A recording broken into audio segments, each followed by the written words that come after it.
Labour matters now. It's been months now since Clover workers downed tools over wage cuts and retrenchments. They vow not to stop until their demands are met. Over the weekend, Clover management met with employees to find out what happened. The General Industries Workers Union, Giwusa's Mametlwe Sebei, joins me now for that conversation. Mr. Sebei, thank you for your time. So let's start with an update. You had a meeting, I believe it involved management at Clover, but also representation of government. You'll correct me if I'm wrong. Did that move us somewhat around trying to find a solution to this protracted strike? Well, I think the fact that we are speaking after a month-long stalemate is an important development on and by itself. It does mean that, at least insofar as Clover management side is concerned, there's a softening of attitude.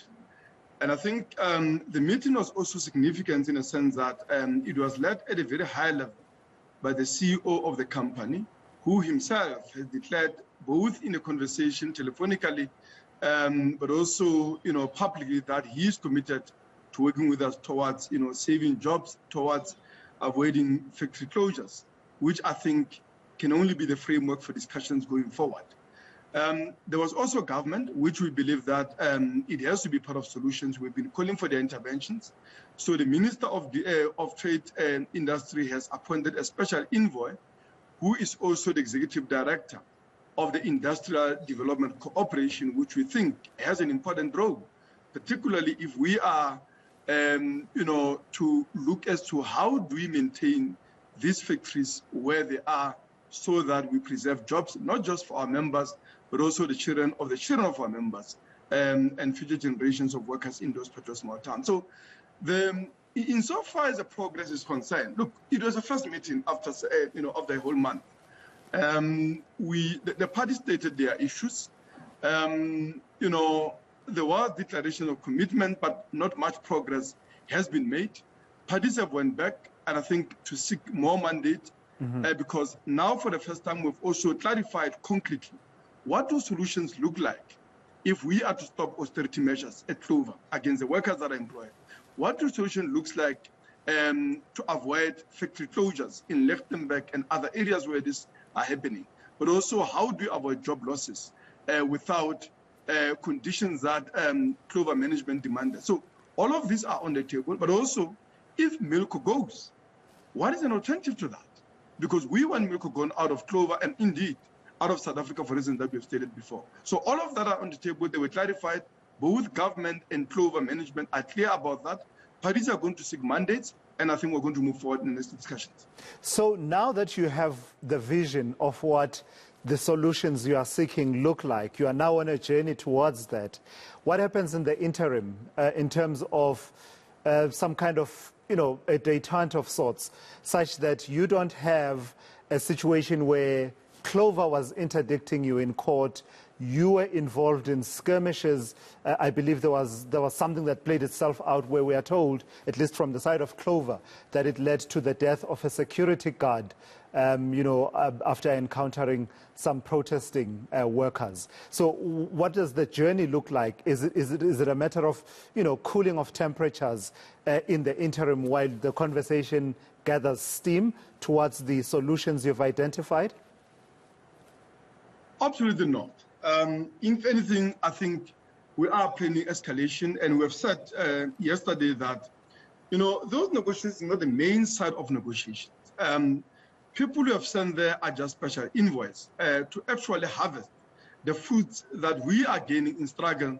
And the main side of those struggles are in the malls now, in the supermarkets, and of course on the picket lines in this country, but also we are building international campaign of solidarity. We are working and organizing towards a global day of action. SAP today is also meeting, in its NEC, and I think along with them we'll be working, our own national day of action on the 27th of January, which is in about 3-4 days from now. And we are saying that if anything, we have to escalate, we have to intensify the pressure, because ultimately what is going to persuade Clover management, but also in this instance government, to intervene decisively on the side of the workers, on the side of the working class communities that will be devastated by the job losses and factory closures, is of course the logic of the force of the strike itself, of the pickets, of the consumer boycott, and of course international working class solidarity that we want to bring the full might of to bear in those negotiations and in that table. Yeah, and what about the issue of violence occurring? Because my understanding is that Clover obtained an interdict that specifically addressed the issue of violence, interdicting striking workers from engaging in violence. And as I say, there is a report at least coming out of Clover that says in Olifantsfontein a few days ago, there was this encounter that led to the death of a security guard who, is part of that working class that you are seeking solidarity from. So if you can address that issue, escalating and intensifying your struggles, but vis-a-vis the issue of violence that Clover is reporting. We are investigating that incident. We have made our position very clear. We denounce any, violent conduct, particularly as directed on other workers.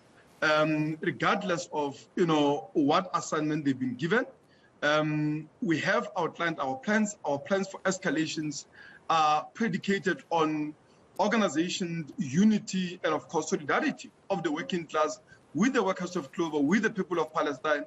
And at no point in time have we ever condoned or countenanced any action of violence directed at security guard, directed, even for that matter, against strike breakers. We have said we are going to appeal to them, and we have been appealing to them. If anything, the decisive turning point in the struggle came about when the workers who for 2 months have been breaking the strike at Clayville, at Polokwane, in Durban, came out to join us. And in so doing, we've paralyzed operations of the company. And we are saying that any act of violence directed against any section of the working class is reactionary, is counterproductive, is actually undermining our efforts. Our efforts is to ensure that we mobilize an overwhelming working class public opinion behind us, behind our cause, and for victory of the Clover workers and the victory against job losses and factory closures. All right, Mametlwe Sebei, thank you for your time and your insights there. He is from the Labour Union, GIWUSA, General Industries Workers Union of South Africa. They are involved in that, along with FAU, I believe, they are involved in that strike at Clover, South Africa.